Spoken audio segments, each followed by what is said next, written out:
चलिए बच्चे, एसएम विद्या एजुकेशन में आपका स्वागत है।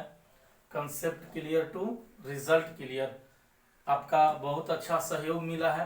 आप ऐसे ही जितने भी लोग हैं सब्सक्राइब करवा दें, क्योंकि कुछ बच्चे सब्सक्राइब नहीं किए हैं तो उनके पास नोटिफिकेशन नहीं जाता और वो फ़ोन करके कहते हैं कि और वीडियो डालिए सर, इलेक्ट्रिक फ्लक्स ही डाल के छोड़ दिए हैं। तो इसीलिए सब्सक्राइब कर लीजिए। और हम अभी एप्लीकेशन ऑफ गॉस लॉ बता रहे हैं, जिसमें चार्ज कंडक्टिंग हॉलो स्फीयर के कारण इलेक्ट्रिक फील्ड। अब इसके आगे वीडियो डालेंगे, ये अपलोड हो जाएगा। अब देखिए, मैं बताया था कि जब किसी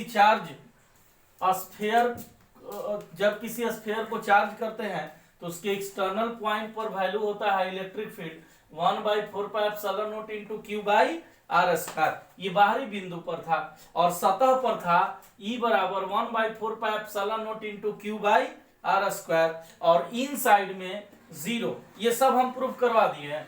चलिए, क्वेश्चन क्या देगा कि किसी आवेशित खोखले गोले के कारण उत्पन्न विद्युतीय क्षेत्र तथा दूरी के बीच ग्राफ खींचे। तो आप क्या करिएगा कि सबसे पहले ये इलेक्ट्रिक फील्ड इधर आर करिएगा। देखिए, ये आर है, थोड़ा सा और बढ़ा देंगे तो कैपिटल आर कर देना। यहां से यहां तक का मतलब कि किसी गोले की त्रिज्या है। जैसे हमारे पास ये एक गोला है ऐसे, तो ये वाला रेडियस स्मॉल आर है और यहां से यहां तक 0 होता है, मतलब सरफेस तक इन साइड ना है, ये 0 है। तो सरफेस तक 0 है तो डॉटेड लाइन से, और इसके बाद इलेक्ट्रिक फील्ड डिक्रीज करता है डायरेक्टली प्रोपोर्शनल टू 1/r²। इसीलिए हम अंदर वाला पार्ट को क्या किए कि डॉटेड लाइन से दिखाए कि इलेक्ट्रिक फील्ड 0, लेकिन बाहर वाला point E direct proportional to 1/r²। चलिए, तो इसको अब उतार लीजिए आप लोग।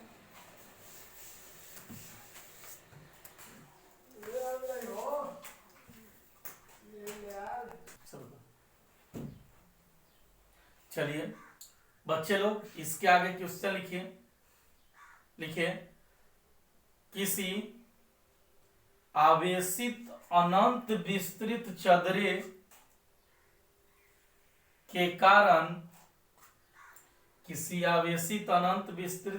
के कारण विद्युतीय क्षेत्र का व्यंजक प्राप्त करें।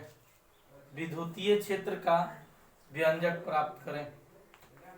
चलिए देखिए, कह रहा है कि किसी आवेशित अनंत विस्तृत चदरे के कारण विद्युतीय क्षेत्र का व्यंजक प्राप्त करें।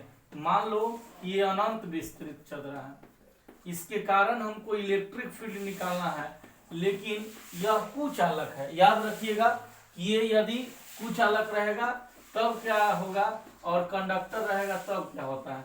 चलिए, तो देखिए, ये नॉन कंडक्टिंग इनफाइनाइट प्लेट है और इस पर चार्ज डिस्ट्रीब्यूट है यूनिफॉर्मली। कह रहा है कि इलेक्ट्रिक फील्ड निकालिए। तो चलिए, मैं सबसे पहले गॉस लॉ को लगाने के लिए हम इमेजिनरी गॉसियन सरफेस को ड्रा करते हैं। इमेजिनरी गॉसियन सरफेस माने काल्पनिक गॉसियन सतह की कल्पना करते हैं। तो ये कल्पना किए काल्पनिक गॉसियन सतह, उसी तरह से ये इधर भी ऐसे होगा। जैसे कोई मान लीजिए कि थिन प्लेट है, थिन माने पतला है, और पतला प्लेट है, और पतले प्लेट जैसे पतले प्लेट के कारण निकालना है, पतला प्लेट है, एकदम पतला है ये। तो देखिए, चार्ज करेंगे तो इधर भी फील्ड होगा और इधर भी, तो इलेक्ट्रिक फ्लक्स इधर भी जनरेट होगा और इधर भी जनरेट होगा।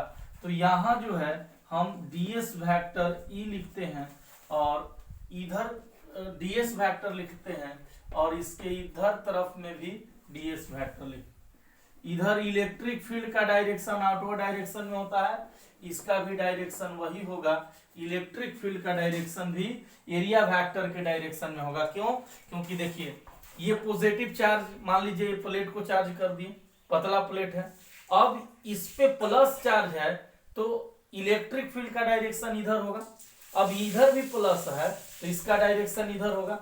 और यहां यदि एरिया वेक्टर निकालेंगे, ध्यान से समझिएगा, तो हम अपने राइट हैंड को कर्ल करेंगे तो इधर जाएगा, जैसा ऐसे दिखाया गया है, यानी कि इलेक्ट्रिक फील्ड और एरिया वेक्टर का डायरेक्शन इधर होगा। अब इधर वाली बात करते हैं, इधर की बात करते हैं। अब देखिए पॉजिटिव चार्ज इधर जा रहा है। अब यहां से हम राइट हैंड को कर्ल करेंगे, फील्ड के डायरेक्शन की ओर ही एरिया वेक्टर का डायरेक्शन होगा, माने विद्युतीय क्षेत्र की दिशा की ओर ही जो है सदिश क्षेत्रफल इसका होगा, इधर की ओर ही। जैसे मान लीजिए कि चार्ज कर दिए प्लेट, तो इधर के व्यक्ति भी प्रभावित होगा और इधर के भी। चलिए, यानी कि इलेक्ट्रिक फ्लक्स दो जनरेट होंगे। यहां लिखेंगे कुल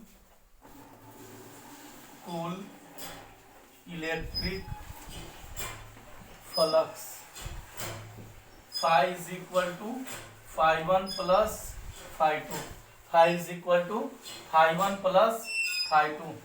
अब phi is equal to होता है E ds cos theta 1 plus E ds cos theta 2, E ds cos theta 1 plus E ds cos theta 2।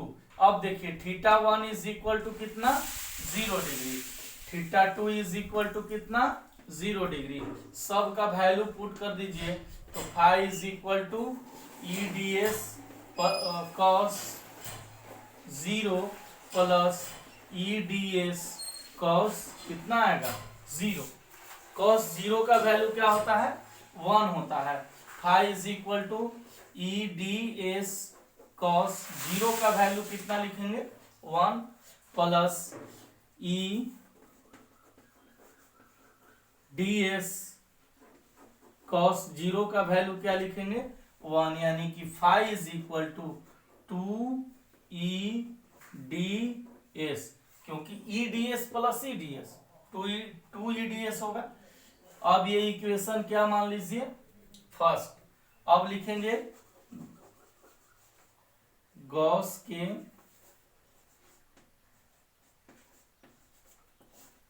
प्रमेय से, गॉस के प्रमेय से phi is equal to Q by epsilon naught, ये equation क्या मान लीजिए, सेकेंड। अब हम लोग इसको और आगे बढ़ाते हैं, लिखेंगे वही वाली बात, समीकरण फर्स्ट तथा सेकेंड से। बोलो, देखो phi is equal to 2EDS और phi is equal to Q by epsilon naught. बताइए, कहता है कि ए बराबर है बी के और बी और ए बराबर है सी के, तो बताइए बी बराबर सी कहेंगे, इसीलिए इसका ये बराबर ये होगा, यानी कि 2EDS बराबर क्यू बाई एप्सिलॉन नॉट, तो E is equal to Q by 2DS into epsilon naught. इतना बात आ गया। अब इसके आगे हम लोग पिछले क्लास में पढ़े थे कि Q by A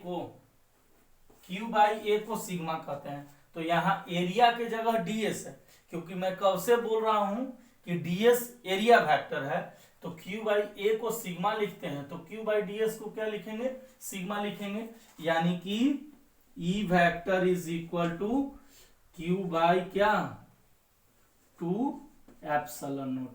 Q by क्या आएगा, 2 एप्सिलॉन नॉट, यही वैल्यू आया।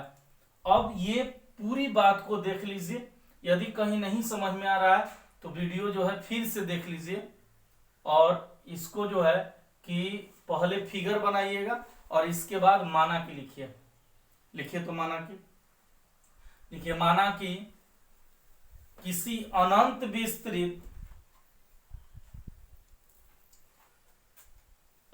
विस्तृत अचालक प्लेट का पृष्ठीय आवेश घनत्व सिग्मा है। अचालक प्लेट का पृष्ठीय आवेश घनत्व सिग्मा है। इसमें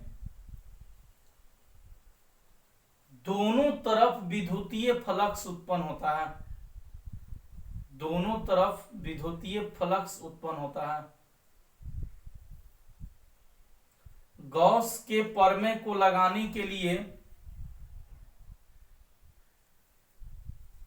दोनों तरफ काल्पनिक गॉसियन पृष्ठ की कल्पना करते हैं।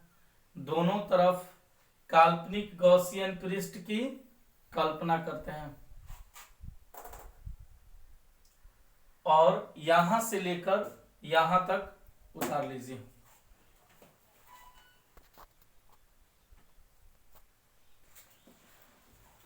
चलिए देखिए बच्चे, ये वाला तो पूरी बात उतार लिया। इसी में एक देगा, ये तो अचालक था, अचालक प्लेट था, लेकिन यदि कंडक्टिंग प्लेट देगा, सुचालक प्लेट, जैसे क्वेश्चन ऐसे कहेगा, लिखिए तो, किसी आवेशित अनंत विस्तृत सुचालक प्लेट के कारण विद्युतीय क्षेत्र का व्यंजक प्राप्त करें। विद्युतीय क्षेत्र का व्यंजक प्राप्त करें। तो देखिए इसमें क्या होता है कि इलेक्ट्रिक फ्लक्स एक ही ओर जनरेट हो पाता है, इधर का ही केवल लेना है हमको। अब बताइए, यहां तो चलेंगे, ये वाला मिटा देते हैं, यहां तक चलेंगे कि इलेक्ट्रिक फ्लक्स के परिभाषा से, इलेक्ट्रिक फ्लक्स के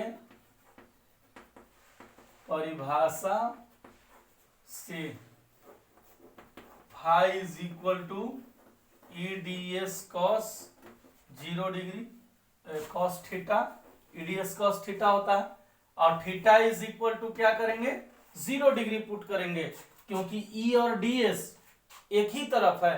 देखिए दोनों का फिगर सेम होगा, खाली उसमें डॉटेड लाइन पीछे की ओर था वो नहीं होगा, बाकी यही सेम चीज उतार लीजिए। फाई इज इक्वल टू क्या आएगा, ईडीएस कॉस का डिग्री 0, तो फाई इज इक्वल टू आएगा ईडीएस, ये इक्वेशन क्या फर्स्ट। फिर लिखेंगे गॉस के प्रमेय से phi is equal to Q by epsilon naught. तो अब यहाँ समीकरण फर्स्ट और सेकंड से ये आ जाएगा, यानी कि आंसर आएगा sigma by Q by epsilon note. Vector E बराबर क्या आएगा, क्यू बाई एप्सिलॉन नोट। यानी कि आपको माना कि उसी तरह का लिख लेना, खाली लिख देना है कि एक ही ओर फ्लक्स जनरेट होगा, और फिर इसको, इस पूरी बात को उतार लीजिए। अब हम इसके अगले वीडियो में बताएंगे इस पे न्यूमेरिकल्स कि कैसे न्यूमेरिकल्स आएगा।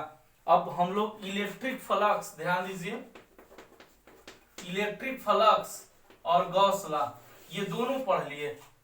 अब ये कंप्लीट यहां तक, अब पीछे से इलेक्ट्रिक फ्लक्स का तो हो गया था, गॉस लॉ के भी हो गया था, इसका एप्लीकेशन का एक और वीडियो बनाएंगे और पूरी तरह ये लॉक हो जाएगा। अब तुम आराम से सोल्व कर सकते हो, तुम्हारा बेस जितना बढ़िया रहेगा। हमारा मेन टारगेट रहता है, मेन जो है व्यू रहता है कि आपका बेस इतना कंप्लीट कर दिया जाए कि कोई भी न्यूमेरिकल्स पढ़ें और समझे और तब उसको बनाइए।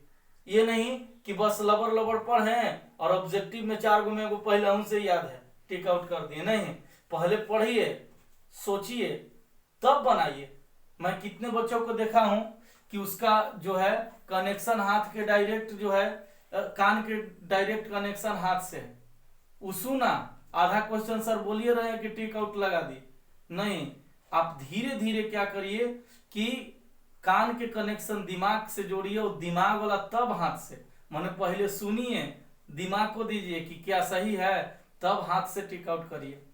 और नहीं तो बहुत बच्चे लोग की परेशानी यही है, सुना फटाफट, देखा कि न्यूमेरिकल्स है, सीधे कह दिया कि ना बनेगा हाथ, कि ना बनेगा सर। तो इसीलिए बच्चे हम अगले क्लास में इस पे न्यूमेरिकल्स देखेंगे और पूरा इसका आपका जो है कंप्लीट हो जाएगा।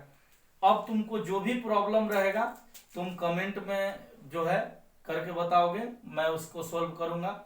और इसके बाद टेस्ट वगैरह की भी बात चलेगी, उस पर पीडीएफ आपको भेजेंगे, उतना तक आप पीडीएफ में टिक आउट कर लीजिएगा, ऑब्जेक्टिव भी रहेगा। और फिर किसी भी गेस्ट पेपर की जरूरत नहीं है, इस वर्ष लॉकडाउन की वजह से गेस्ट पेपर वाला भी एकदम घुसाइल है कि बस लॉकडाउन टूटे या बस हम अपना गेस्ट शुरू कर दें, क्योंकि होनियो बैठल बैठल अजमावे में है कि का लिख के भेजे उस कॉपी किताब में कि बच्चा लोग बस पढ़े ऊपर वाला बात और तुरंत खरीद ले। ये बातों में नहीं आना है। और दूसरी बात, यदि तुमको कोई बातें, मैं देख रहा हूँ कि काफ़ी बच्चे लोग मेहनत करते हैं, कोई कोई बच्चा फ़ोन करके भी बोलता है कि सर इसमें हमको जो है प्रॉब्लम है, ये वाला थोड़ा और बढ़िया से समझा दीजिए। हमें अच्छा लगता है कि चलिए हमारी कमी को वो कम से कम बता भी रहा है, और हम इसी तरह मेहनत करते रहेंगे।